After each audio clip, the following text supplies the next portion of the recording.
In the summer of 1940, history hung in the balance. Hitler's armies had conquered Poland, Norway, Holland, and Belgium in quick succession. Next, the Nazi blitzkrieg overwhelmed France, and the British army were forced to retreat from Dunkirk. Now Adolf Hitler stood, just as Napoleon had stood, more than 100 years before, and looked across the English Channel to the one fighting obstacle that stood between him and world domination: a tiny island, Great Britain. The preliminaries were over. It was time for the main event. July 16th, 1940. Adolf Hitler issued Directive 16, the order to prepare an invasion of Great Britain. I have decided to prepare a landing operation against England and, if necessary, to carry it out. The aim of this operation will be to eliminate the English homeland as a base for the prosecution of the war against Germany, and, if necessary, to occupy it completely.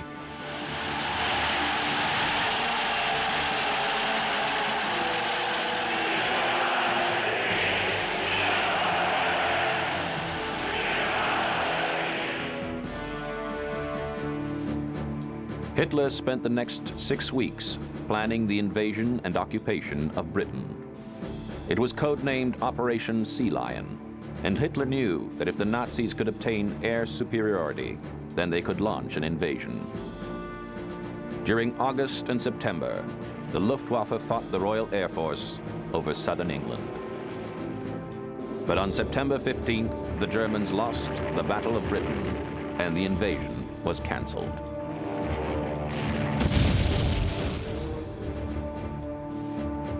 All that remained of Hitler's dream for Britain were these plans. Using these actual Nazi blueprints for the invasion and occupation of England, it is possible to construct an alternative history of life in Britain under the Nazi jackboot. In this film, we imagine what would happen if Hitler's dream had become a reality. Welcome to Hitler's Britain.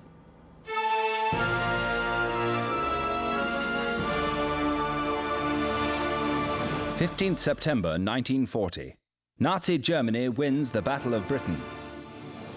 For the last 6 weeks, the Luftwaffe have been dogfighting with the Royal Air Force over southern England. First, they knocked out the radar stations, airfields, and factories. Next, they took on the fighters until there were no fighters left. Now, with air superiority over the English Channel, the Nazis are ready to launch Operation Sea Lion. 21st September.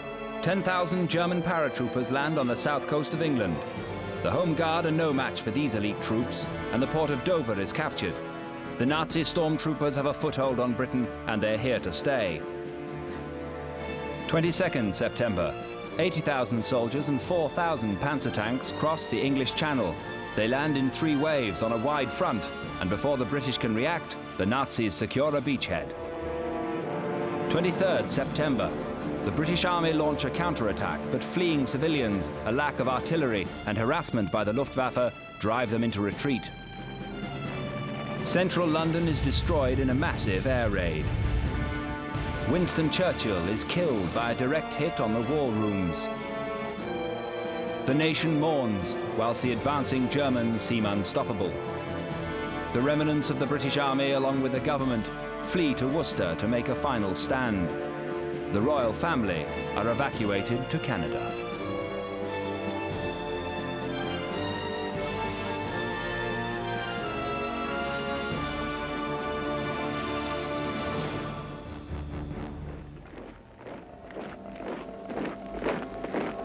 First November. German troops march into London. The last beacon of freedom is extinguished in Europe. Adolf Hitler reigns supreme. This is fiction, but it is based on hard facts. This was the precise sequence of events that was envisaged by the Germans in the summer of 1940. These are the actual handwritten plans made by Hitler and Field Marshal Walter von Brauchitsch for the invasion of Britain. Hitler was so confident the operation would be a success that he actually named Marshal von Brauchitsch as the military commander-in-chief of occupied Britain. Von Brauchitsch was ordered to produce a strategy to tame the British people in the immediate aftermath of the invasion. Von Brauchitsch had successfully quelled the population of Poland by ordering his troops to brutally rape, pillage, and murder the Poles. But in France, he adopted a more subtle strategy, and his most disciplined troops were posted to Paris, where they were famously polite and even kind to the French citizens. So what would life be like for the people of Britain with Marshal von Brauchitsch in charge? The Channel Islands were invaded in July 1940, the only piece of British territory that was occupied by the Nazis during the war. The islands of Guernsey, Jersey, Alderney, and Sark lie closer to France than Britain. The Germans saw them as a stepping stone to invading England. So on July 1st, 1940, the Nazis occupied the undefended islands. I was looking by the window, and then these three German officers were coming up Midvale Road where I lived, and disobeyed my father, and I followed them, you know, round Rouge-Bouillon, down the parade with the Senate office, and there's all the Germans sitting there, you know, with the machine gun belts around their neck, hand grenades stuck in the boots, the usual old stuff. A couple of girls chatting them up, you know. And I thought, well, that's the start of the occupation. Well, we were frightened at the time, very much so. But gradually, as we saw the Germans passing along the roads, we just accepted them and had to accept them. Within a matter of days, the Germans had moved approximately 1,500 troops in. They'd occupied the post office, the town hall, the centres of communication, and had started shopping. The Channel Islanders were terrified by the German army's reputation, but their fears were unfounded. They actually took their place in shopping queues. They bought things, they paid for money. They didn't just simply go into Woolworths, say, and clear the shelves. They actually queued up and paid. They saw things in our shops that they probably hadn't seen for years in their own country. Of course, they went mad and they were buying this and buying that, and of course, very soon there was nothing else to buy. It was a most bizarre situation. The Germans, remember, were, as far as they were concerned, in transit. This was merely a stepping stone to their invasion of Britain.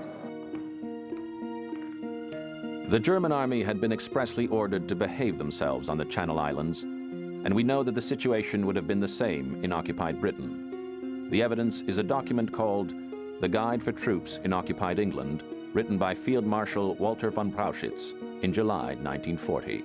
A firm and cautious attitude towards the civilian population is to be adopted.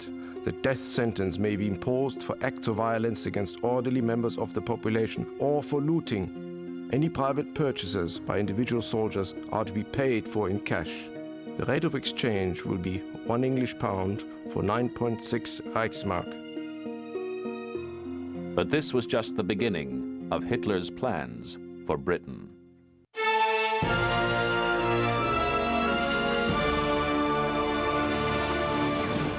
November 4th, 1940. Sporadic fighting continues around the government stronghold in Worcester, but in London a strange calm reigns over the city.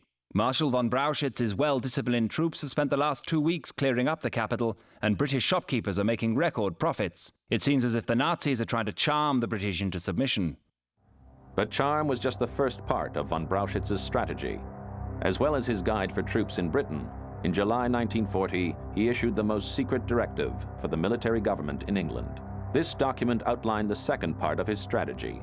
Behind the velvet glove lay an iron fist.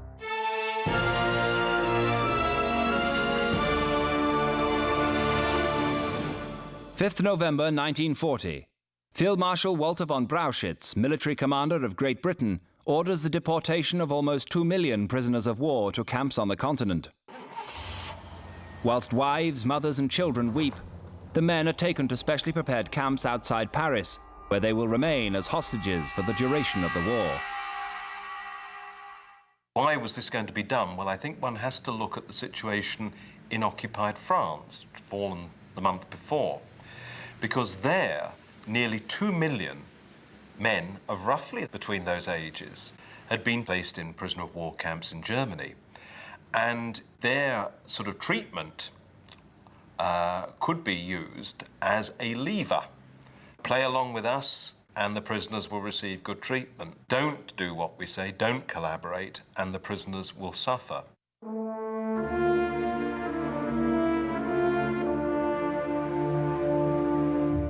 18th November. Dr. Franz Six arrives in London. He is accompanied by the elite Einsatzkommandos England. This is the secret Nazi death squad assigned to Great Britain. Over the next 2 weeks, they will kill more than 2,000 people in an operation that Dr. Six has been planning for more than 3 months. Dr. Franz Six was typical of the sort of people that ran these task forces, in the sense that he was a sort of ex-hack journalist who'd somehow or other, because of his politics, managed to become a professor at a good university, but even that wasn't enough for him. So he's a sort of typical demi-educated graduate, and these people were utterly ruthless and without scruple, and had he, judging by what his colleagues did in other countries, I mean, the slightest provocation, he would have been let loose on parts of the British population and would have done God knows what. Dr. Franz Six had been a fervent Nazi since 1933 and had used his connections to obtain a high-ranking position at Berlin's university. Here, he used his pseudo-academic credentials to justify the Nazi policy of eliminating their enemies. Having proved his loyalty, in July 1940, Dr. Six was appointed as the higher police leader for Great Britain. His orders came directly from Reinhard Heydrich, head of the German Security Service. Nicknamed the Blonde Beast by the Nazis, Heydrich was the most feared man in occupied Europe, and these were his instructions. Your task is to combat all anti-German organizations, institutions and opposition groups in England. Dr. Six immediately began assembling his team. The documents he wrote have now been translated for the first time, and they paint a terrifying picture of his plans for Britain. In this file, he describes precisely how his elite death squad would operate. Six intended to set up his headquarters in London. The cities of Manchester, Liverpool, Birmingham, and Bristol would each have their own task force. Dr. Six even assigned specialists to handle different groups such as Freemasons, Marxists, liberals, and Jews. Dr. Six spent almost a month training his team of murderers at a secret location. On August 8, 1940, he wrote this letter to Heydrich. Gruppenführer, the preparations for the Einsatzgroup for England are complete.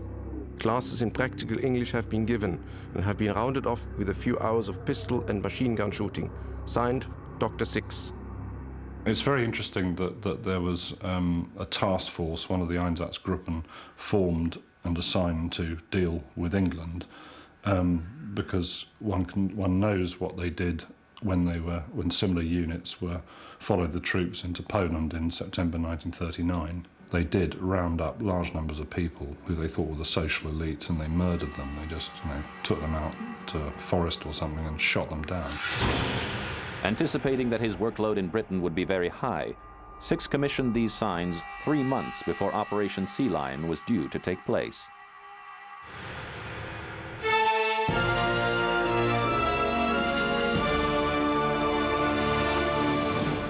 November 20th. Dr. Franz Six and his death squad commandeer the Dorchester Hotel. Over the coming months, Suite 513 will acquire a notorious reputation. From their new headquarters, the Einsatzkommandos begin their reign of terror. On the first day of operations, 44 prominent Londoners are dragged from their homes. Amongst them is the entertainer and playwright Noel Coward, who dies whilst being interrogated.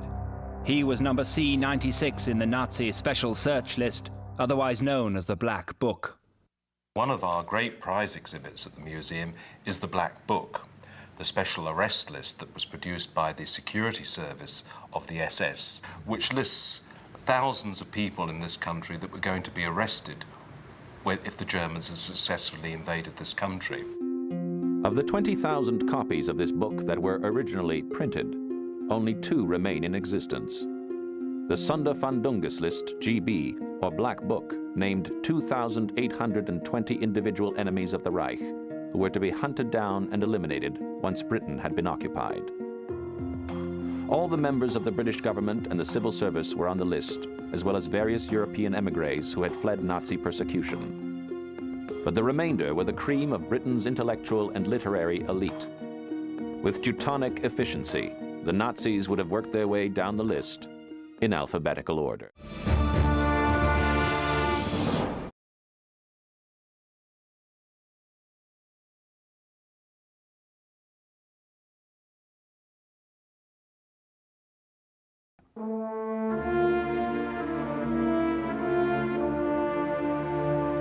November 22nd, 1940. Dr. Franz Six's reign of terror continues. E.M. Forster, author of A Passage to India, is arrested on charges of homosexuality and deported to Germany. Outspoken socialist and science fiction writer H.G. Wells is fatally wounded trying to escape the Gestapo. Bohemian novelist Virginia Woolf drowns herself rather than face interrogation by the Nazis. But not everyone in the Black Book would fall foul of Dr. Franz Six. Aldous Huxley, the writer of Brave New World, had fled to California in 1936. Whilst entertainer, sportsman, and communist Paul Robeson was also on the list, he too would certainly have fled to the United States before the Nazis could catch him. Dr. Sigmund Freud, who fled to England to avoid Nazi persecution, had already died in 1939. Despite these inconsistencies, the Black Book remains extraordinarily accurate. So who was the cold-blooded Nazi who had so meticulously compiled and cross-referenced almost 3,000 people in such a sinister document? The death list had been assembled in the summer of 1940 by Walter Schellenberg, a rising star of German intelligence. But the Black Book was really just an appendix to Schellenberg's masterpiece, Informationsheft GB, the Nazi Guide to Britain. At the end of June 1940, I was ordered to prepare a small handbook for the invading troops and the political and administrative units that would accompany them. This task occupied a great deal of my time, involving the collection and assembly of material from various sources. Despite Schellenberg's modest description, Informationsheft GB is actually a blueprint for the ruthless domination and total exploitation of Britain. By examining this book, chapter by chapter, we gain an extraordinary insight into the Nazi designs for occupied Britain. The first chapter of Informationsheft GB analyzes the British system of government. In spite of the general right to vote, which has existed since 1918, Parliament is still linked to the class system. Walter Schellenberg went on to write a detailed analysis of the government infrastructure, from Whitehall down to local parishes. This information was essential to the Nazi strategy for the occupation of Britain. What they want to do is to work with existing structures, and we see this throughout Western Europe. Once they'd conquered places like France, Holland, Belgium, the Netherlands, the Scandinavian countries, they want to work with existing political structures. Willing allies have been that shoddy crew of politicians and would-be dictators who have followed in the footsteps of Norway's despised Vidkun Quisling, the easy way to wealth and power. Even in stubborn Yugoslavia, the Germans found a Quisling, the fascist murderer Ante Pavelic, whom they tried to build into the semblance of a national leader. In Belgium, the despised fascist Leon de Grelle, excommunicated by the church, has helped the Germans enslave and destroy his own countrymen. So who would the Nazis want to run the government in occupied Britain? Oswald Mosley, the leader of the British Union of Fascists, in a sense would have been an ideal figure, because in addition to being a fascist, he was also very much a fully paid up member of the British upper classes. Oswald Mosley was the only homegrown fascist politician in Britain. He modeled himself on Mussolini, and at the height of his popularity in the 1930s, he had more than 40,000 supporters, known as Blackshirts. Despite his fascist credentials, this is not what the Nazis wanted in a puppet ruler of Britain. Very, very rarely would the Nazis actually give real power to native fascists. The Nazis were much more willing to deal with established politicians who they felt would deliver the goods better. We know from the 1930s and from the era of appeasement that there were politicians who wanted to deal with the Nazis on the basis that they were reasonable political people. This morning I had another talk with the German Chancellor, Herr Hitler. We should ask nothing better, as we have said more than once, than to work with Germany. I think these are the people that the Nazis would have been looking to have provided government in the period after they'd invaded.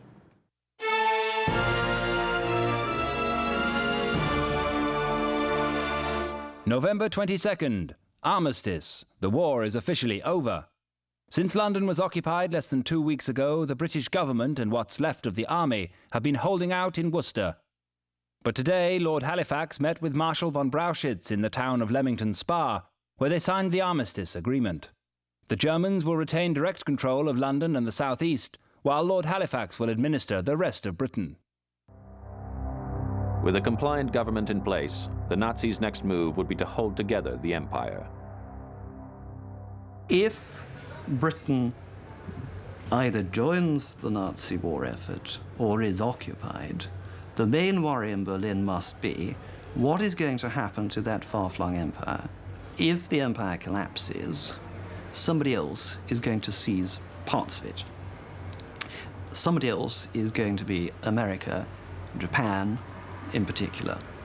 This is a thought that obsesses Hitler. Obviously, the key to holding that empire together is a figure like the Duke of Windsor. He might induce the kind of loyalty in British officials to hold it all together for the Führer.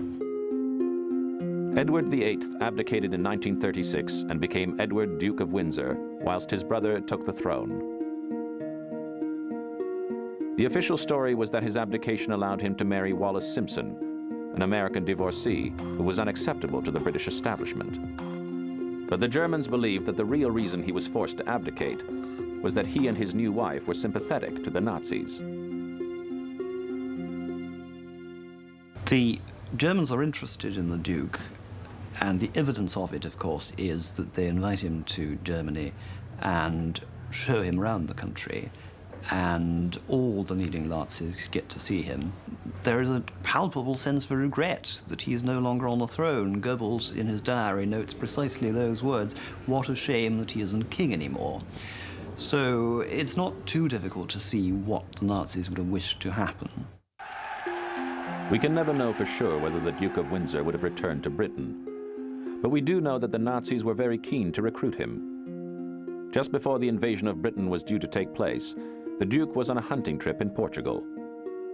Hitler ordered his favorite intelligence officer to make contact and offer the Duke 50 million Reichsmarks to cooperate with Germany. The name of the spy was Walter Schellenberg. Within 2 days, I had drawn a close net of informants around the Duke's residence. Within 6 days, I had a full picture. The Duke of Windsor was most annoyed by the close surveillance of the British Secret Service. He did not like his appointment to Bermuda and would have much preferred to remain in Europe. Schellenberg was then ordered to kidnap the Duke if he could not be persuaded with cash. But before Schellenberg could act, the Duke of Windsor left the country to take up his appointment as governor of the Bahamas. If they had invaded, and if the Duke of Windsor had been willing to join them, or had been kidnapped in some fashion, then I think he might have been restored to the throne. I think we can picture the likely scenario. There would have been, in effect, an abdication broadcast in reverse, with Edward VIII addressing the nation. Again, it is not too difficult, the kind of speech that might have been written for him. Terrible crises, very people who brought it about are the people who forced me out. Only way out of it now is to unite, pull through together. I know Hitler personally, I've known him for years, great friend of Britain, no problem there. Let's concentrate on the future.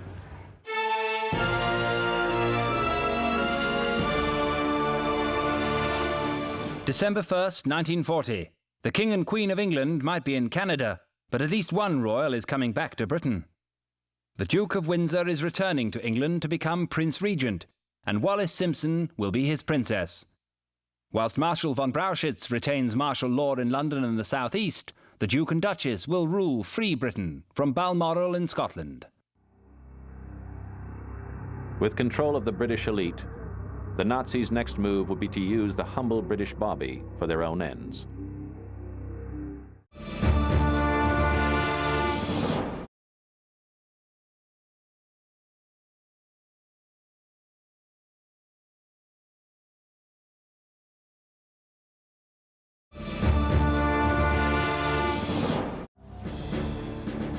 A chapter in Informationsheft GB gave the Nazis all the operational details they needed to assume control of the British police force.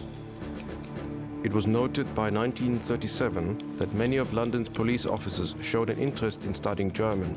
Criminal Investigation Division Chief Constable J.E. Horwell is an experienced and practical man who has always behaved in a pro-German manner and has always been helpful.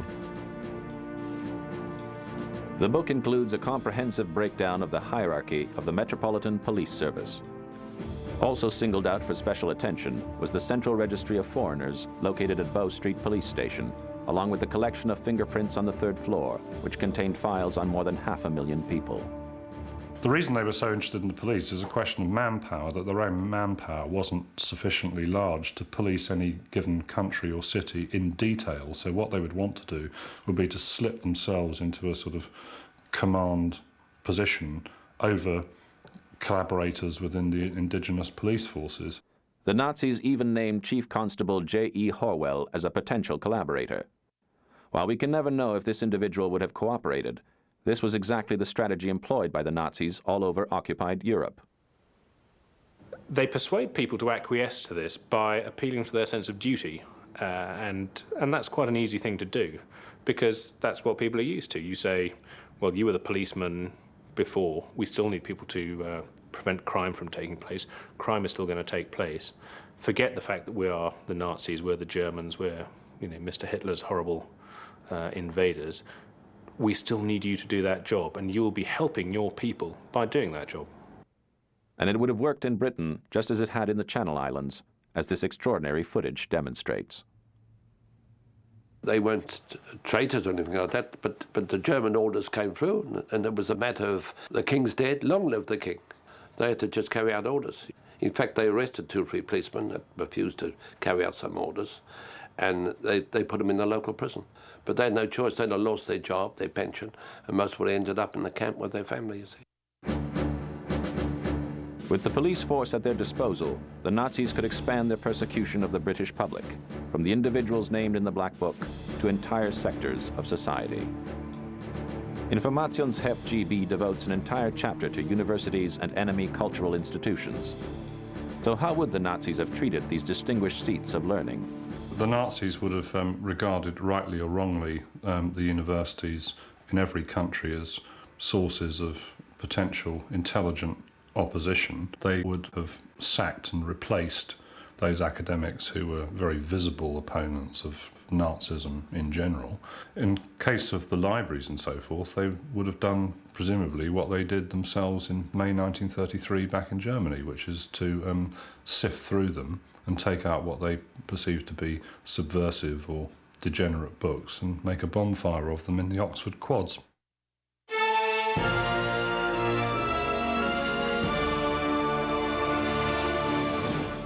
December 12th, 1940. Oxford University is purged by the SS. Over 20,000 books are burnt outside the Bodleian Library and 17 academics arrested. Among them is philosopher Bertrand Russell, who was killed as he struggled to put out the flames. The Germans' interest in the British educational system even extended to the major English boarding schools. The Nazis were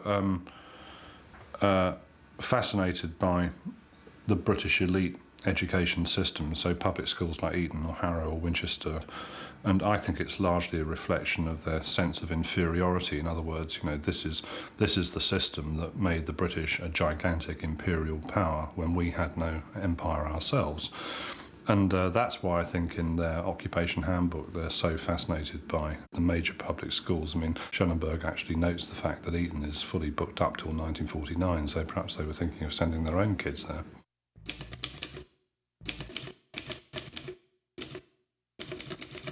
England is the country of Freemasonry. What concerns us is that in its ideological orientation, it is a dangerous weapon in the hands of Britain's plutocrats, against National Socialist Germany.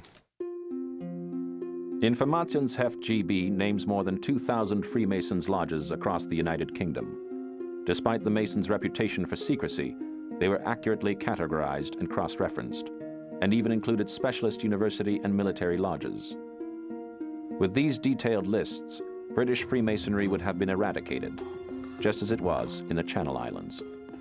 It was on the morning of the 27th of January, 1941, that squads of special troops, professional wreckers, arrived here at the Masonic Temple in St. Helier and set about the systematic looting and pillaging of this beautiful building.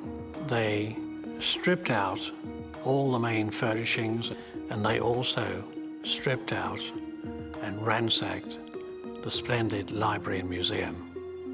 And as photographs which are taken at the Liberation show, the damage inflicted was horrendous. It was state vandalism. Well, in the French case, they organised a huge exhibition in Paris on the evils of Freemasonry as a conspiracy. And likewise in Britain, they would have barged into big Masonic lodges and confiscated all the paraphernalia. They might well have made a big exhibition of all this stuff in the Guildhall with all sorts of photographs and information and line charts showing this great Masonic network allegedly running Britain and pointing out how many cabinet ministers or whatever were Masons. And they would have tried to sell that to the population, saying, look here, you idiots, you've been governed for years by 200 sort of leading Freemasons or something.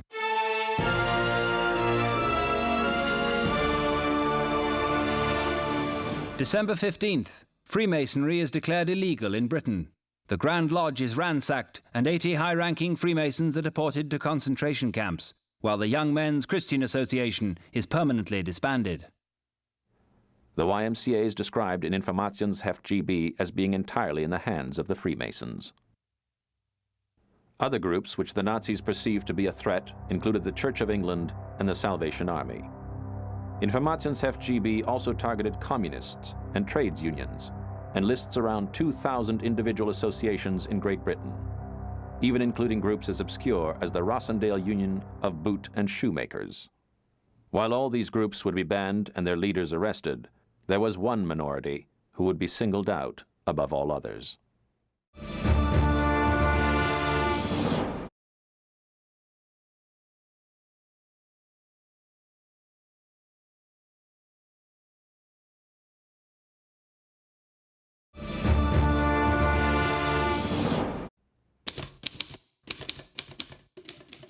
Cromwell was convinced his people were the chosen ones, just as the Jews were.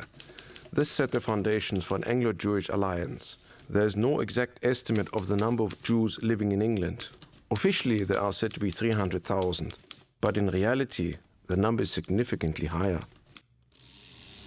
Along with Schellenberg's vision of an Anglo-Jewish alliance, Informationsheft GB contains the names of thousands of Jewish organizations and individuals living in Britain.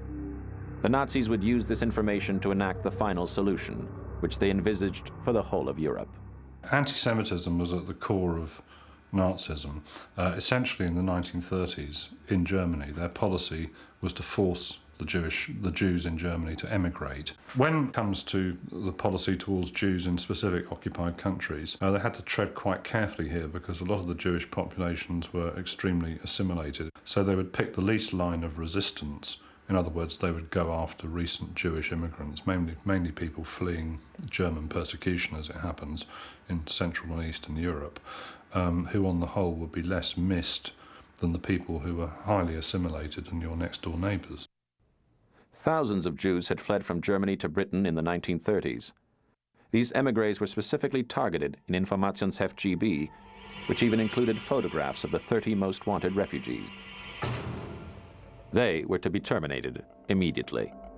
This would have been made easier by the fact that many of them had already been interned by the British. It was quite hard for a lot of people to distinguish between somebody being German or Austrian and somebody being Jewish and fleeing from Nazi persecution. Churchill famously said, collar the lot, put them all away. It doesn't really matter if most of them are innocent, but we're so worried about the few that might not be that we want to get them all into camps. We were put into a row of about 60 houses who had previously been boarding houses. There were fences, barbed wire fences, and there stood every 50 yards a soldier with rifle and bayonet. We were horrified that this happened to us. Many people could never understand it. My wife, to the end of her days, felt hurt, felt deeply offended. The Jewish refugees who were interned, I think, did feel particularly vulnerable because if an invasion had taken place, the fact that they'd already been rounded up and put in camps would have made them, it would have been very easy for Hitler to have, the Nazis to have found out exactly where they were, and they would have had few chances to escape. The Germans would probably have differentiated very much between refugees and British Jews. German refugees would have been dead inside 4 weeks.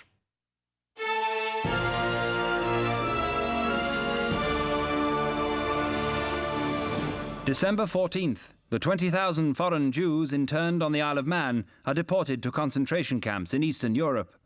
The official line is that they're being repatriated, but unknown to the British public, they will never leave these camps alive. Once the Jewish émigrés had been eliminated, the Nazis would follow the pattern they established in Europe and turn their attention to Britain's indigenous Jewish population. The Nazi occupiers were extremely clever in all the countries that they went to.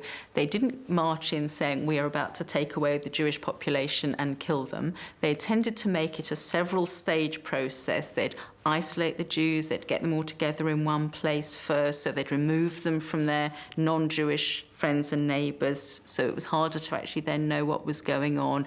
They'd always say the next stage is all right, you're going to be sent to work somewhere, you're going to be sent to do something else. It's not we're going to take you away and kill you. So there was always that modicum of hope. Maybe we can believe them. Maybe we are just being sent to a work camp. First thing that the Nazis would do would be to identify the Jewish population. So shops would actually be physically identified that they were Jewish-owned. Part of the process of identifying the Jewish population would be to compel them to wear Stars of David sewn onto their clothing, and that happened in every other country. And I see no reason why it wouldn't have been done in Britain too.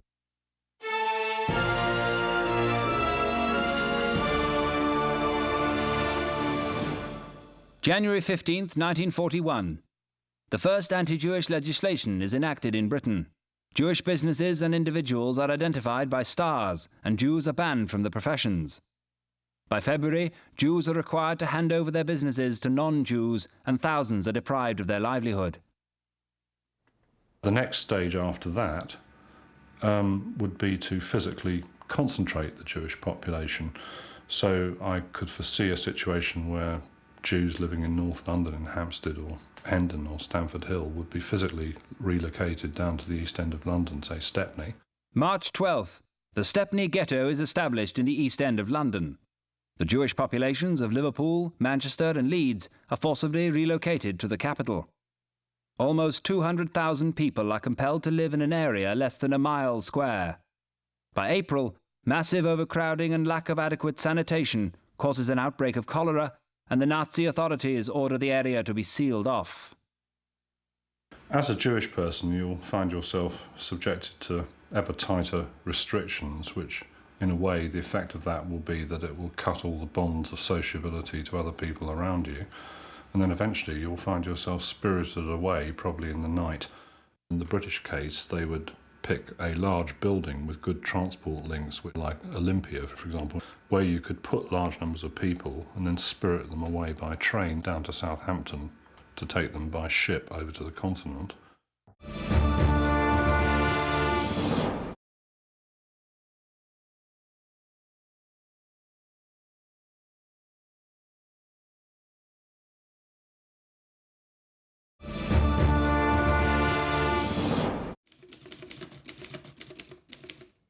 England has some of the largest museums in the world. Art treasures and cultural valuables have been collected or stolen for decades. They also contain documents and works of art in which the German Reich must have a special interest. Informationsheft GB then lists the names and addresses of numerous museums all over Britain. But why would the Nazi occupiers need this detailed information? Hitler planned to establish in Linz, which was his hometown in Austria, the artistic centerpiece of the world. It was to feature a massive art gallery and museum, opera houses, theatres, even a large cinema. And the museum and art gallery were to be collectively known as the Führer Museum, and these were to be the home of the greatest works of art throughout the world. It's almost certain that Hitler would have stripped the National Gallery, the British Museum and our other major museums and galleries completely. He would have just taken everything. Everything would have been transferred to Germany, where it would have been, he would have selected the items for Linz, and the rest probably would have been distributed amongst German museums throughout Germany. The entire looting operation was called Sonderauftrag Linz, Special Operation Linz, and planning for it began way before the Second World War. And you had Hitler's art advisors had, over a period of time, they had collected massive dossiers on collections of works of art and individual works of art that were to be targeted, that they were to be lifted once German troops had gone into the countries concerned.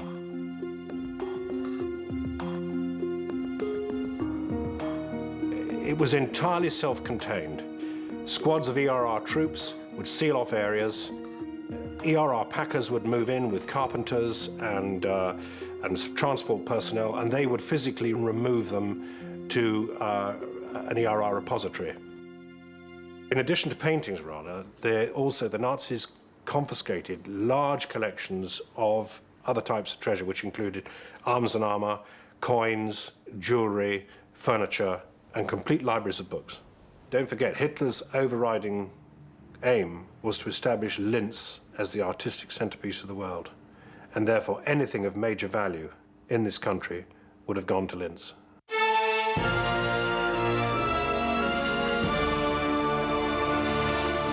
May 12th. Art from all over Europe is exhibited in Germany. Hitler calls it the greatest exhibition of its kind in the world. Greek statues from the British Museum are the sculptural highlights. But in fact, the event is an elaborate deception to distract Hitler's communist allies. 2 days later, he launches Operation Barbarossa, and the Nazi war machine attacks the Soviet Union. Hitler had always planned to attack Russia in May, but historically the assault was delayed until June 22nd. This was because the British opened up a second front in Greece, and Hitler had to divert his armies to fight in the Balkans, which put back his attack on Russia by almost 6 weeks. The conquest of Britain would have had a major impact on the wider conduct of the war, because first of all, Hitler would not have had to have diverted part of his forces into the Balkans and Greece to stiffen up Italian military operations down there. So in other words, he would have been able to launch Operation Barbarossa on schedule, earlier than the 22nd of June 1941. That in turn would have meant that they could have swept towards Moscow and Leningrad without the encumbrances of the onset of autumnal rains and let alone the winter. And given that the Soviet Union just literally fell apart, they would have conquered it.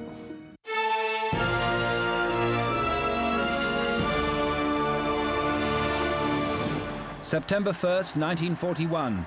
Germany wins the war in the East. With the fall of Moscow after just 6 weeks, it was only a matter of time before the Soviets surrendered, and Adolf Hitler now has the whole of continental Europe at his feet. The Nazi Empire now stretches from the Atlantic to the Urals, and there's only one obstacle left between Hitler and total world domination: America. If the Nazis failed to cut a deal with the Americans, they were already working on the big technology to take America on. I mean, for example, they had were developing bombers which could cross the Atlantic, large bombers. They were building ever greater sized battleships, to go out and fight on the ocean waves. And having got to Britain, of course, they would have had the prize of getting their hands on scientific work on nuclear bombs and a big sort of intelligent science base, which they could blend with their own. Werner Heisenberg had been working on producing a Nazi nuclear bomb since the 30s. If Britain had fallen, he would have had additional resources and might successfully have engineered a bomb before the Americans completed the Manhattan Project. We might well have had a nuclear war, because after all, the Americans would have been working on similar big industrial atomic technology, so you might have had a nuclear war between, German-dominated Europe and the United States.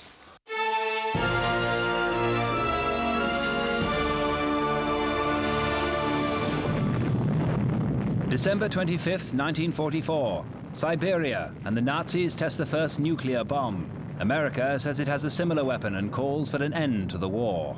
I suppose you could imagine in the 1950s and 60s, as Robert Harris did in his wonderful book Fatherland, a sort of Cold War between America and Nazi-dominated Europe. In addition to nuclear weapons, the Nazis developed the world's first rocket technology. The V-1 and V-2s they developed were actually the forerunners of both nuclear missiles and even space rockets. The man in charge of the operation was Wernher von Braun. Historically, he was captured by the Americans at the end of the war and ended up as the Nassau chief who put men on the moon. If Hitler had won, he would still have been working for the Germans. It's not inconceivable that, people of our age would have grown up with a Nazi rocket and Germans being the first on the moon.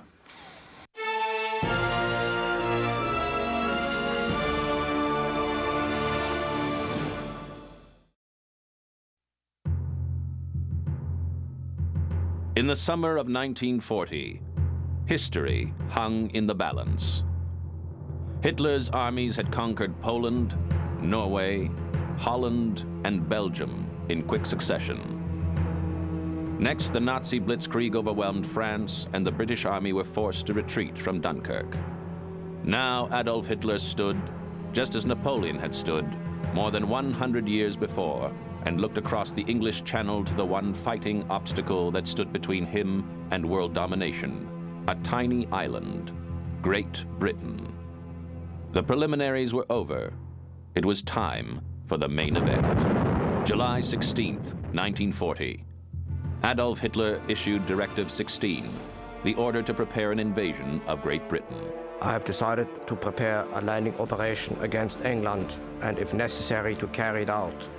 The aim of this operation will be to eliminate the English homeland as a base for the prosecution of the war against Germany, and, if necessary, to occupy it completely.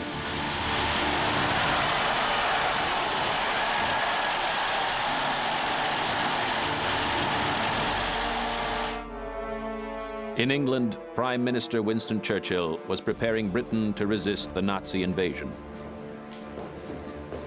Churchill ordered the creation of the biggest and best organized resistance network the world had ever seen. Thousands of ordinary civilians were trained in the art of sabotage and guerrilla warfare. But the role of the auxiliary units has never been fully revealed because they never had to go into action in 1940. In this film, we tell the full story of these men and women for the first time and find out how Churchill's secret army would have fared if the Nazis had invaded England in the summer of 1940. Welcome to Hitler's Britain.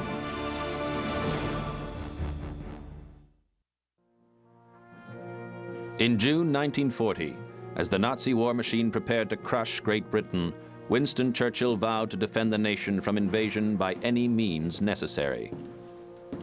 While the regular forces and the Home Guard were training to repulse the Germans using traditional warfare, Winston Churchill had ordered the creation of a secret resistance network known only as the auxiliary units. The thing about the auxiliaries, to my mind, was the fact that in spite of all these wonderful tales of the war, and there's been plenty of them, hasn't there, when it comes to the RAF and the Navy and Rommel and all that sort of thing, The auxiliary units have never really been revealed to the public. It didn't occur to me to tell anybody because it was endangering my life. The less people that knew about it, the better. The role of the auxiliary units was never fully revealed. Now, after more than 50 years of silence, their story can be told for the first time. Well, I had to sign the Official Secrets Act about 1940.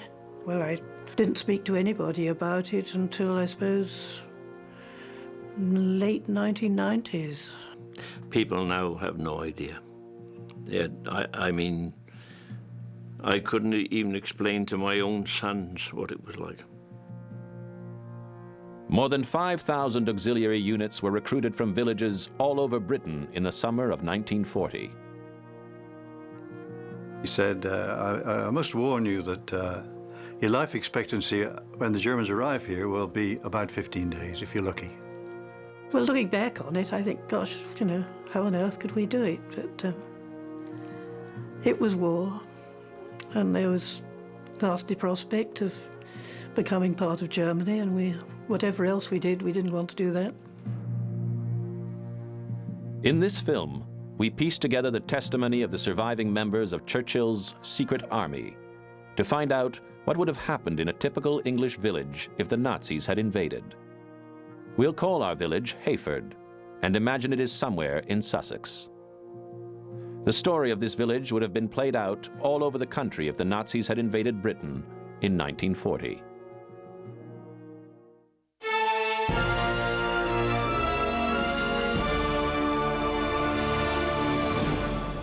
September 24th, 1940.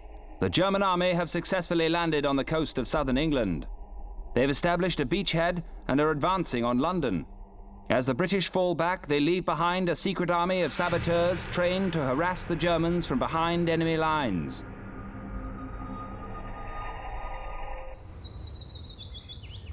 This is the village of Hayford, 60 miles behind the front line in territory occupied by the Nazis. A small detachment of reserve troops from the German army have been assigned to the village to secure the nearby railway line and airfield.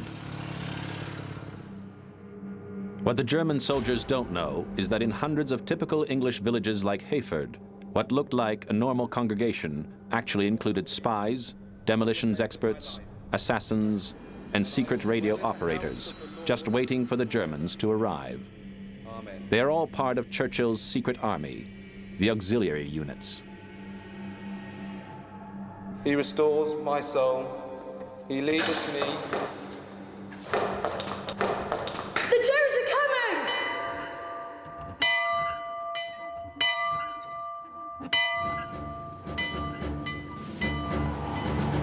As the Nazi soldiers arrive in Hayford, a group of local farmers and gamekeepers go into action.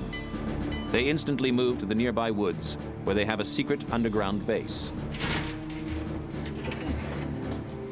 Here they have an arsenal of weapons and explosives, which they will use to harass the German forces in a series of daring nighttime raids. They will survive for less than a week. Meanwhile, in Hayford, as the German troops drive into the village, they are being watched. The seemingly scared citizens have actually been trained to remember the number of soldiers that pass, to recognize the German vehicles, and to identify high-ranking officers. This information will be passed on to the man at the center of the local spy ring. British military intelligence have equipped the vicar with a secret radio hidden under his altar. Using this device, he is able to communicate the German troop movements back to British Army Command. The information he sends should give the British a crucial advantage when the time comes to launch a counterattack. Ezekiel calling base. This may seem like a flight of fancy, but this is exactly what Churchill had planned to happen in villages all over Britain. It is a fact. The auxiliary units were the only in situ resistance organisation in place in Europe before the arrival of the Germans. Although the Poles built up a massive resistance organisation under German occupation, as did the French, none of those countries, neither the Low Countries nor Norway, had an in situ, ready to operate guerrilla army, civilian or otherwise, as we did in this country. In the summer of 1940, hundreds of typical English villages like Hayford were home to members of Churchill's secret army. The auxiliary units were made up of two distinct groups, and the first to go into action would have been the Special Duties Section. Well, we were apparently very innocent people. I mean, my father was a busy doctor going around visiting his patients. And I was just a brat riding horses. There was myself, a gardener, a carpenter, an Aberystwyth graduate, a doctor, and the three vicars. Dad, in particular, as a doctor, would be intelligence gathering. The group would have to,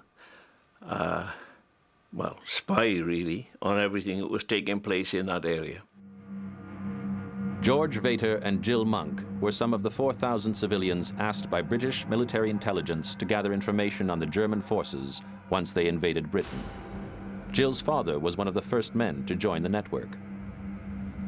My father evidently got recruited for this job. We didn't know anything about it to start with until the army turned up and fixed a radio transmitter and receiver under the floor of our so-called air raid shelter. Well, this used to be the billiard room. We had a mat here, and you took the mat away, and you lift it up, and down you go to the cellar, where we had our secret. And you could put the lid down behind you, and somebody could put the mat over the top behind you, and nobody knew you were there. And then into the cellar here, it was done up as an air raid shelter, and that's the end where the set was hidden, in the old coal chute.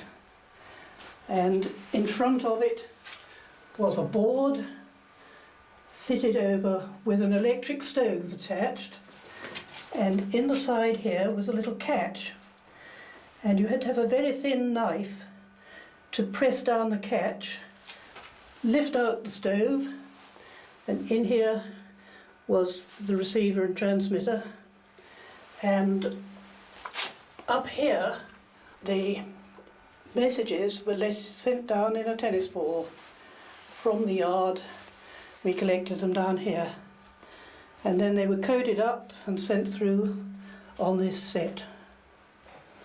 And after transmission, back went the stove, and nobody knew it was there. Almost 200 radio sets were hidden around Britain, and they were supplied with information by more than 4,000 runners, all of whom were trained to use ingenious dead-letter drops. We have some examples of dead-letter drops favoured by the Special Duties Section of the auxiliary units.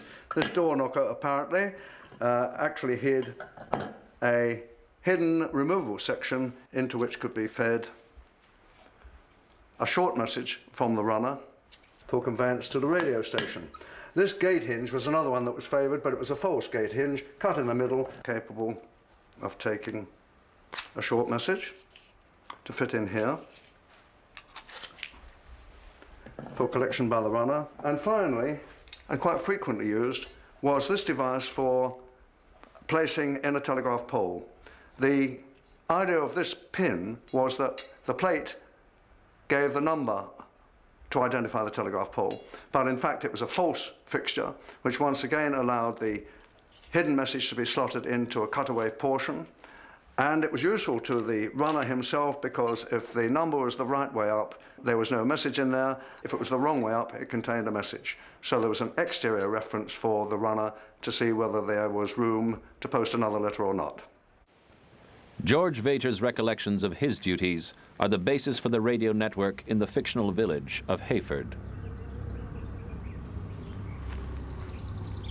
There was a dead letter drop, which was a loose stone, and that was a letterbox that the Reverend Evans had to clear. In my case, I had to take it to the radio operator. Whatever message it was, I was the last man on the line and had to get through to the radio. And you took the message out and then read it, destroyed it because you had to remember it, and carry it in your mind rather than on paper. So in a village like Hayford, the local vicar would have been at the center of a secret radio network. We would have a radio set which would transmit. It would be in the hands of the Reverend Sluman. And I later found that the radio set was under the altar in Llantilio Church.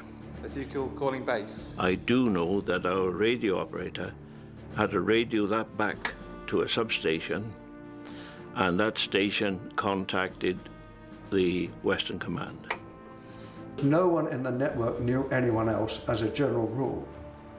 But the most important thing was that they were a part of the Secret Intelligence Service, and the Secret Intelligence Service requires its operators to remain secret forever. It's hard to believe what it was like.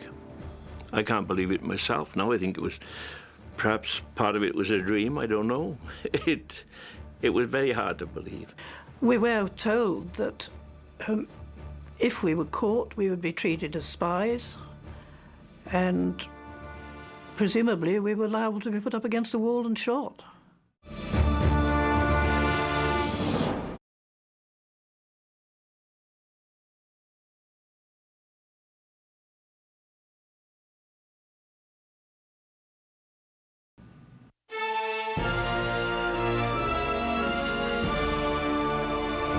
October 16th. Fierce fighting continues in Kent, but panzer divisions of the 16th Army have broken through the British defences and are advancing towards Southampton. German morale is high, and Blitzkrieg seems unstoppable.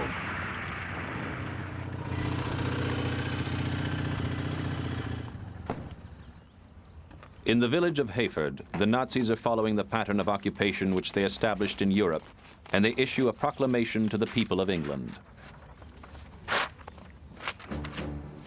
This document was actually written by Field Marshal Walter von Brauchitsch in July 1940, when Hitler named him as Commander-in-Chief of the Nazi invasion force. Von Brauchitsch hoped this document would discourage resistance.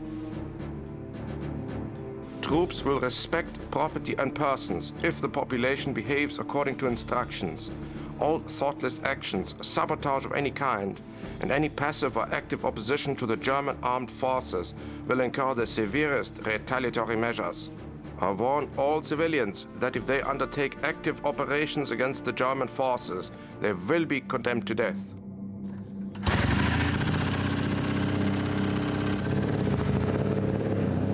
What the Nazis don't know is that just as in dozens of other villages across Britain, in the woods near Hayford, there is a group of villagers who are preparing to launch a series of attacks from a secret underground base. The guts of the auxiliary units are the operational patrols, without any doubt. The civilian men of the operational patrols were never to be in contact in any way with Army Command once the Germans had taken over. They were to be isolated, to make their own decisions, and to survive until counter-attack or death. The brief was that when we got the message the balloon has gone up, we had to go into the OB and live there and stay there until the Germans appeared in our area, when we had to attack them. We were, in the case of an invasion, of course, to go to ground. We would have a large supply of dangerous weapons and explosives, and we hoped to stab them in the back and blow up odd bits and pieces and generally be a darn nuisance to the invaders. Jeff Bowery was one of the first men recruited into the auxiliary units. It was part of his job to design the extraordinary bunkers which the auxiliaries were provided with as bases. And you'll notice in front of me an absolutely queer contraption, and this was the entrance to an object called an OB, or operational base, and this is from where the auxiliary unit member would work when he was trying to do damage to the Germans. At the bottom there is a passage that goes along and into a room which was built underground. This is not quite as the lid used to be years ago. The whole thing was made completely level with the ground, and it was covered with the natural leaves and things that are happening in this wood at the moment. So it was almost invisible unless you knew where to go and find it. Just in the ground in one corner coming up was a little wire with a tiny piece that you could put your finger in and pull, and it would release a catch, and the door would then swing open quite automatically like that. After you got down into the ladder, down into below, you could pull the door back into position, and we hoped that no one around could see that anything had happened at all. This is one of the last surviving operational bases in Britain. Although more than 500 of these were built close to villages all over the country in 1940, most have now collapsed since being forgotten at the end of the war. This was the main room of the actual OB and could have housed up to 4 or 5 men. It's about 60 years ago since I partook in anything like this. And I was very surprised when I came here to find that this one was still in the condition that it's in. I must say that this one in particular was far better built than the average ones. They were simply holes in the ground which were locked. This is known as an escape tunnel, and it was not really as big as this in the first place. It was usually about 1 metre high by about 1 metre wide, and it enabled you to roll and scratch your way through out of the place. And at the other end there was another concealed trapdoor which let you out into a ditch or the open countryside. The auxiliary units were organized in a cellular structure. Each group of 4 to 6 men would only operate in an area within 15 miles of their base, and they would have no knowledge of the other units in nearby villages. There are 4 men in the Hayford Auxiliary Patrol. They will stay in this bunker until the German army is defeated or they are killed. The tactics the men will employ were developed by Major Colin Gubbins, the man that Winston Churchill had chosen to lead the auxiliary units. Major Gubbins had won the Military Cross in the First World War and had then served in Ireland, where he became an expert in guerrilla warfare. The regular army did not approve of his methods, as they were considered dishonorable, but once Churchill had decided that stay-behind forces were essential to the defense of Britain, Gubbins was the only man for the job. In the summer of 1940, Major Gubbins began to assemble the secret army that would be devoted to attacking the Germans from behind. Although he was planning violent guerrilla warfare, Gubbins insisted that his methods were known quaintly as scallywagging. The men were recruited from members of the Home Guard, and Gubbins, along with 12 hand-picked intelligence officers, began the recruitment drive for the best men in Britain. Those men were specifically chosen because of their resourcefulness, because of their ability to keep a secret, their ability to live off the land, and their ability to work with one another, and to pick up the rudimentaries of firearms and explosives training, and quickly to become experts. In July 1940, 17-year-old Jeff Devereaux was called from the factory where he worked and told to report to a mysterious man who was waiting outside for him in an unmarked car. He said, Mr. Churchill's convinced that this country will be invaded very soon. And so he's set up an organization to deal with the Germans when they get here. And you've been very highly recommended to me as a possible leader of this. And you're the first person I've tackled about it. Are you interested? I was far too terrified to say no, of course. And so I said yes.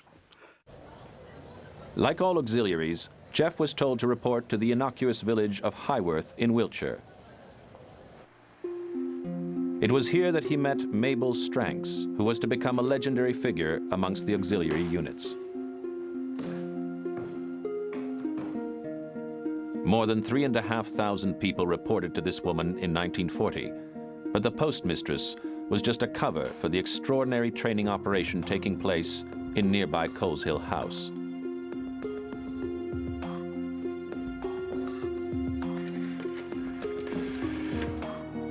There's another one here.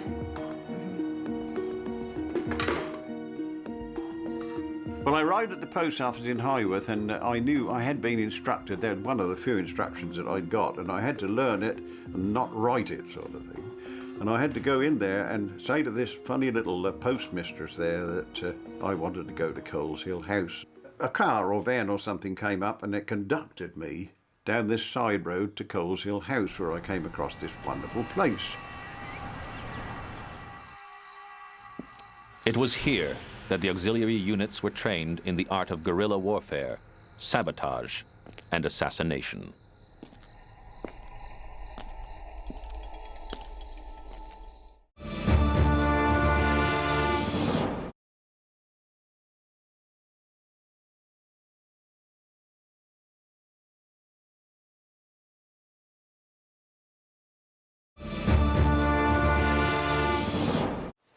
Thousands of auxiliary units were recruited in 1940, and all of them had to report to Coleshill House. The main residence has since burnt down, but many outbuildings survive on the secluded estate. It was here that the auxiliaries were trained in the latest techniques of unconventional warfare. In spite of all the different weapons that we were issued with, like pistols and hand grenades and all those noisy things, one of the most effective, I should have thought, would have been this knife. And it was a special knife designed and used by we people in the auxiliary units.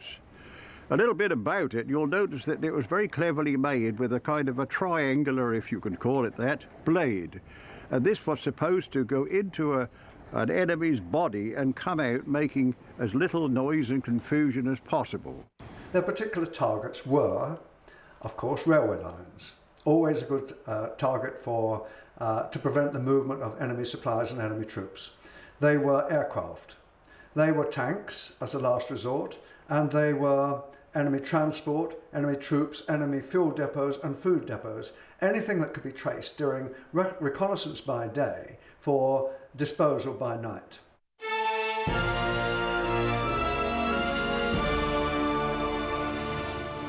"17th October. The British Army launch a disastrous counterattack outside Maidstone in Kent. The 300 tanks at their disposal are no match for the German panzers, while heavy artillery batters the English infantry. After 3 days of fighting, Maidstone is reduced to rubble. 15,000 Englishmen are killed, and 40,000 are taken prisoner, while what remains of the British Army retreat to London. Nazi generals must wait for supplies and reinforcements by rail before they can advance further." In order to safeguard their lines of supply, the reserve detachment of the German army are guarding the railway station 3 miles outside Hayford village. For the local auxiliary units, the sentries are a prime target. If we went into a camp at night, we were supposed to silently kill the sentries and then blow up the fuel dumps or anything else what was there. But we weren't supposed to take on the Germans. We were supposed to get in and get out again. The Hayford auxiliaries know that if they can take out the sentries, it will demoralize the Germans and divert important troops away from the front line. It's a risky operation for men armed with knives, but the auxiliaries were confident in their abilities.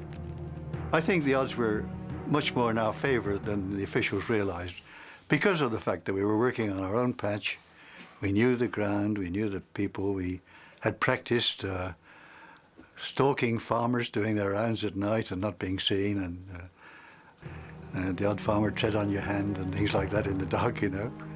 So that we thought we had a good chance of getting to grips with the problem.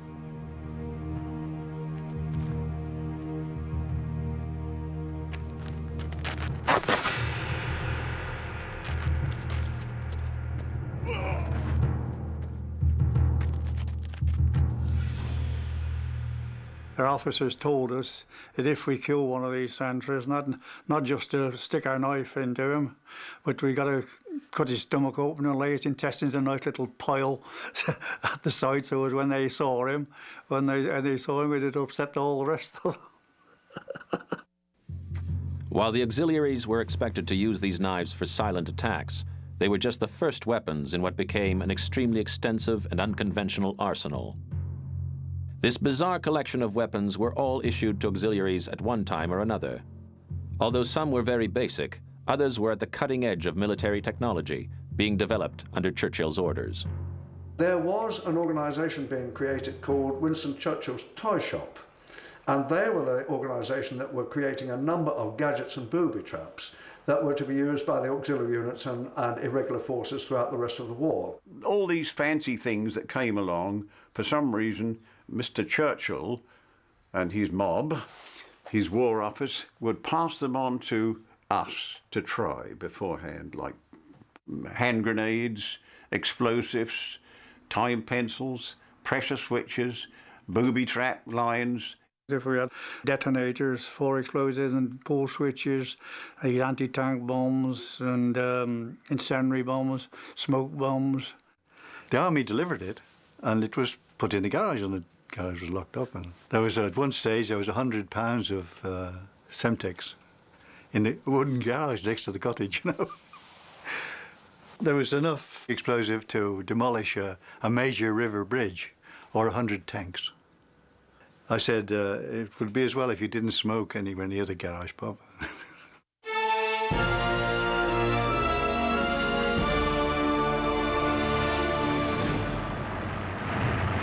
By mid-October, it's 4 weeks since the Germans first landed. Until now, the British Army have been out of range of ground attack aircraft flying from France. But with the capture of airfields in the southeast of England, the Luftwaffe begin to relentlessly pound British troops, transport and supply lines.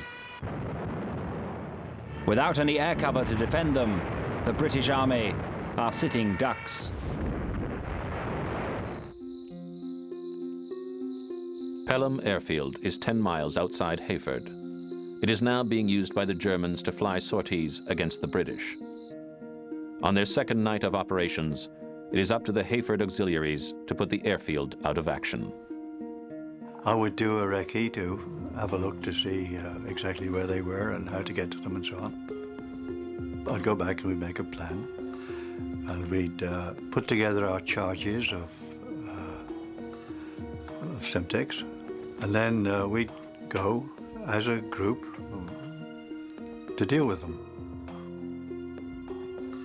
You had to take the thing readily made up, and it had to be completely made up with the time pencil inserted into the charge with the fuse and everything on. The only thing between your life and your death, for that matter, was the little safety pin in it, you see.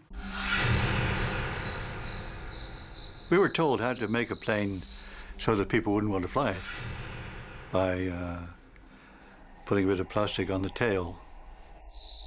Nothing pleased me more than night attacks.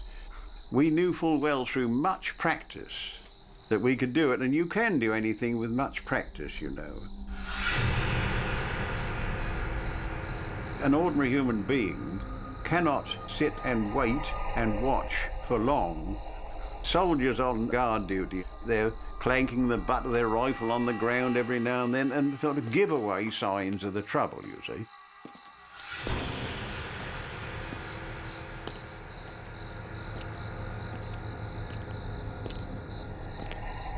And once you can come to a unit like that, and you knew you were on the right spot, of course, and you could work out a plan, you could find the weak spots.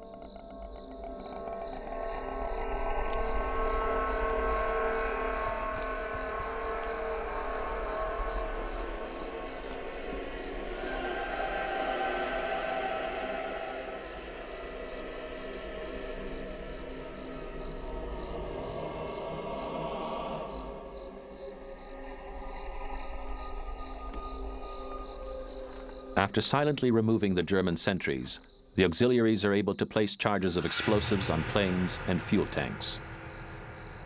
With this act, the handful of men from Hayford have struck a valuable blow against the Germans and have seriously damaged the Luftwaffe's ability to prosecute war from the air. The following day, the Germans count the cost of the attack: 12 planes destroyed and 3 men killed, in a scene repeated across airfields in the southeast of England. The local Nazi commander orders his men to take action against the saboteurs.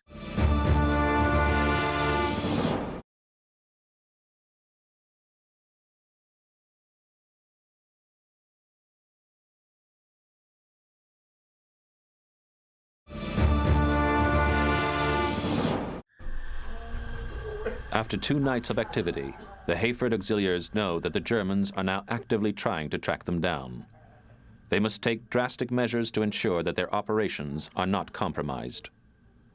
Well, part of the equipment we were given was an envelope, which said on the outside, only to be opened when the Germans arrive on your patch. There were two things that were only to be opened when the Germans arrived on the patch. One was this envelope, and the other was the gallon bottle of rum that we were provided with. I never opened mine, but I've heard that somebody did open theirs, and the letter was an instruction to eliminate certain people on their patch. Like all auxiliaries, the men of Hayford were vetted by the local police chief before being recruited. As this man knows who they are, he could reveal their identities to the Germans. There is only one way for the auxiliaries to ensure they are not exposed, and the men were provided with a dedicated weapon for this task. We had a special issue of one only, a .22 sniping rifle. And this had a telescopic sight, and it was one of the most beautiful weapons I've ever handled in my life.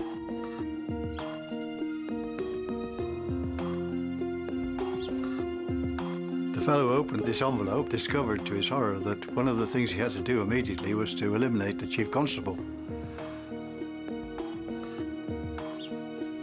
If he knew of your position and you knew he'd been talking about it, he would be a war casualty. Our instruction was to remove them. As simple as that.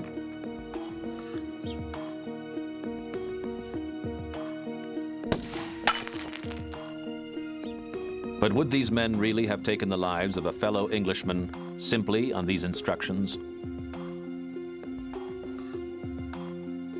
Yes, well, if the balloon had gone up and the Germans had invaded, and I'd opened my envelope, I would have done what the letter instructed me to do. I've no doubt about that.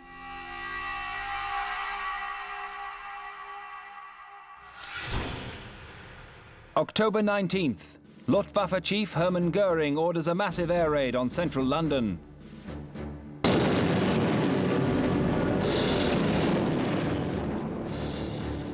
Winston Churchill is killed by a direct hit on the cabinet war rooms, and the historic centre of the capital lies in ruins. Even Buckingham Palace is hit, and as the nation mourns, the royal family are evacuated to Canada. What's left of the government flee to Worcester with the remnants of the army, but the British public are losing their appetite for war.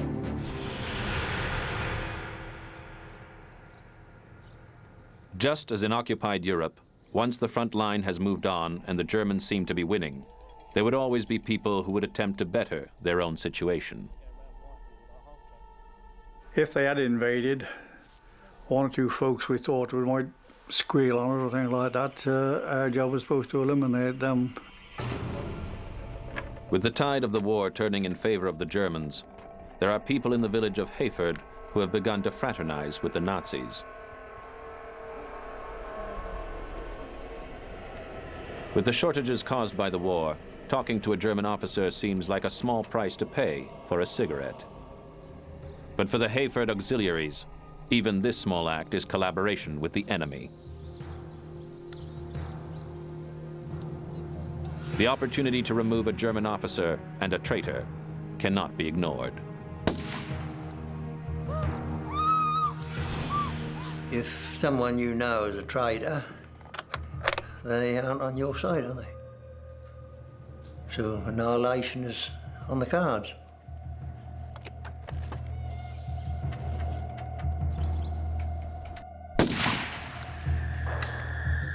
There's no two ways about it. We had to be extremely hard in our outlook. The men of Hayford have been operational for less than a week, but already they are running low on supplies. Like all auxiliaries, they were given very few rations, as they were never expected to be operational for more than 2 weeks. After a series of successful attacks on German positions and the assassination of a Nazi officer, the men of Hayford know that their days are numbered.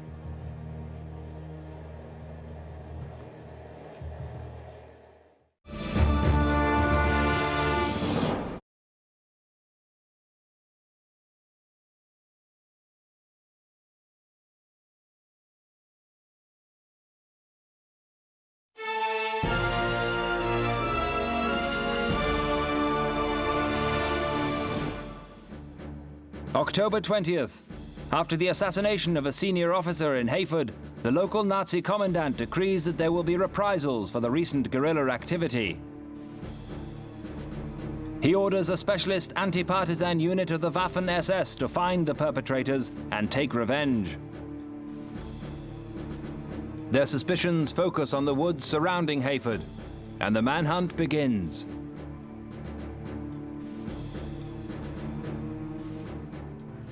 I think in the end the Germans would have sort of discovered things were happening, you see, and why was this happening and why was that happening, you see, and probably would have all got it in the end. I was terrified that the Germans would use dogs to track us down and find our OB. If they find it, they drop a grenade down there and kill us all.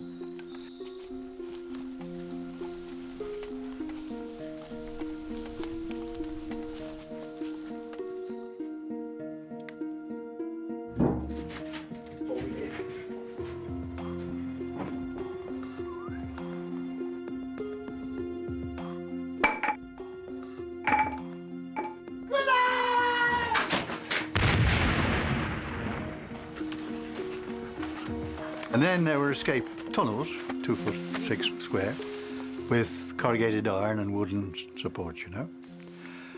And those entrances were also came up in the middle of bushes and were very beautifully camouflaged.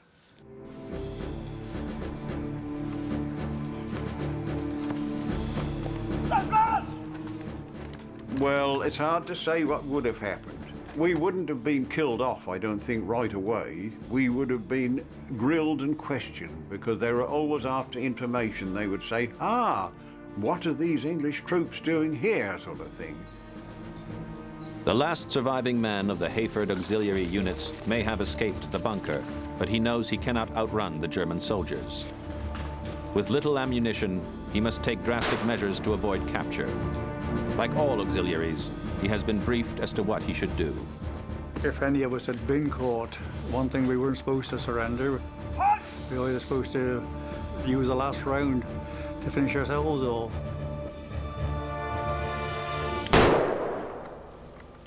But no matter how determined the auxiliary units were to avoid capture, the Germans would not be satisfied, even with their death. Nazi policy demanded reprisals. In occupied Europe, where there was partisan or resistance activity, the German policy was to go to the nearest village and shoot numbers of people by way of reprisal. So if a German soldier got knifed in the night or dumped in a canal, they would just go to the nearest place and shoot 50 people. And there's no reason to assume they wouldn't have done that in Britain. While the murder of the local police chief provoked little reaction from the Germans, the assassination of the Nazi officer in Hayford village means that a brutal response is inevitable. In the event that resistance forces were so rash in a way as to assassinate a major figure, I mean, as in the case of Reinhard Heydrich in Czechoslovakia, the reprisals would be quite devastating on the places from which the assassins were alleged to have come or which were just proximate to the assassination. They would roll up and they would just kill most of the inhabitants and probably erase the place off the map.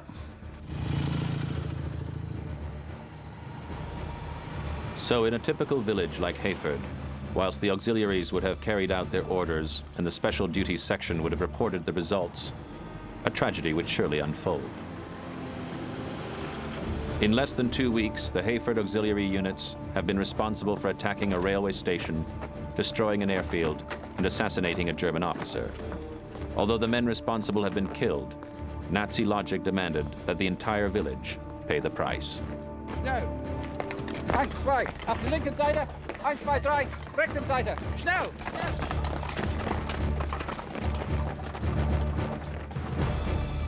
An instance of massive reprisals in a West European context would be where some French resistors decided to shoot at a SS Panzer division which was being transferred from Russia to combat the Allies on the Normandy beaches.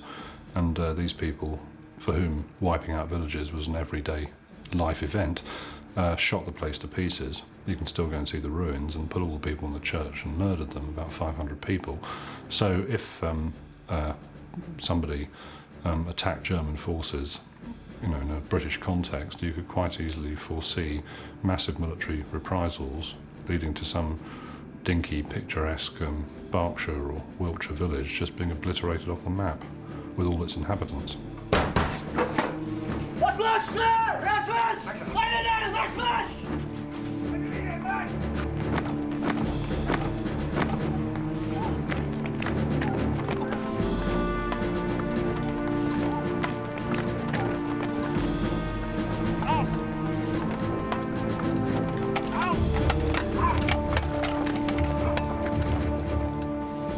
There's no doubt about it. If we'd made a good job one night and destroyed several lives and tanks and various things like that, they would have gone to the nearest village and blown up everybody or something like that.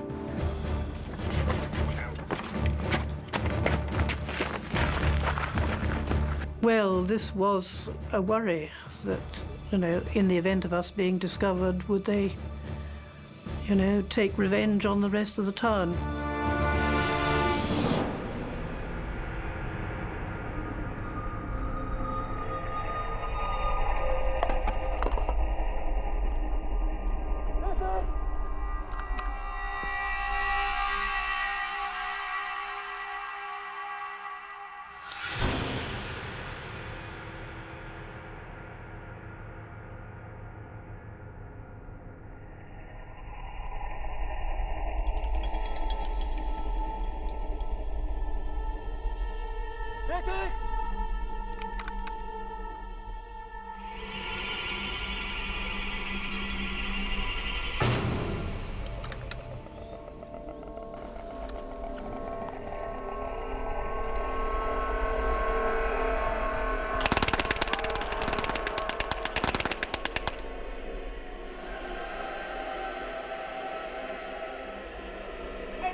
We knew that we'd be in a fair amount of danger, and we just hoped we didn't get caught.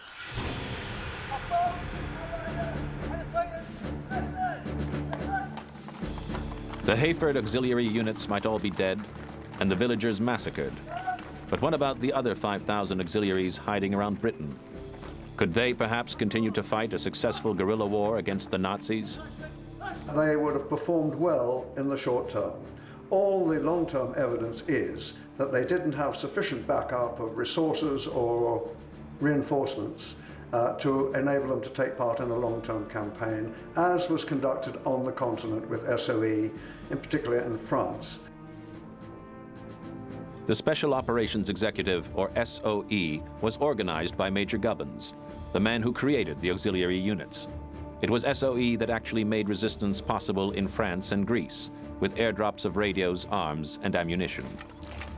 With England occupied, it was not just the British auxiliaries who could not be resupplied. It would mean the end of resistance all over Europe.